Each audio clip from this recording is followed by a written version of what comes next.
Okay, want to answer a question that came to my inbox earlier this week. Couple questions. Said when you're doing a wholesale deal, do you typically let your end buyer hire their own contractor to do their own inspections after the contract assignment, or do you get an inspection done before you even present the deal to potential buyers before signing the contract? Okay, I don't ever get an inspection, pay for an inspection before I flip into an end buyer. Reason being is some of the investors that I even work with don't even get an inspection done. Actually, like 90% of the time, they don't get an inspection on the property. So it'd be a waste of time for you to pay for an inspection. And on top of that, there's no need to. Most, especially if you're dealing with an experienced investor that's buying multiple properties. I like to call them a will buyer, and they're buying 30, 40, 20. I mean, a lot of properties over the course of a year. They're always looking for deals. Those are the buyers that you kind of want. You know, you don't need a big list of a ton of buyers.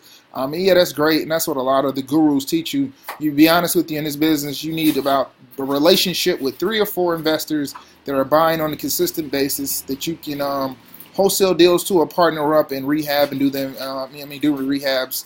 So at some point you can just continue to do them yourself, or you just continue to partner up and maybe work your full-time job or whatever it is you're doing, and just kind of partner up with other investors.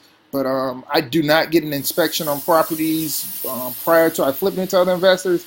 And reason being is, they may have a specific inspector that they prefer to use, that they're comfortable and confident in, and you paying for an inspection would be just a waste of money, because they're probably gonna get an inspection done by their inspector anyway, because their inspector knows what they're looking for. They know most investor inspectors, they're not getting an inspection like a regular homeowner. They're looking for the big ticket items, the furnace, the electrical, the roof. Some of the big ticket items, the crawl space, is their foundation crack, things like that. Those are the major ticket items that they're worried about. All of the small nitpick things that a typical home inspector will point out to a homeowner buying to live into the house, that's not necessarily their concern, because they are looking to remodel, the cosmetic stuff and make it like new.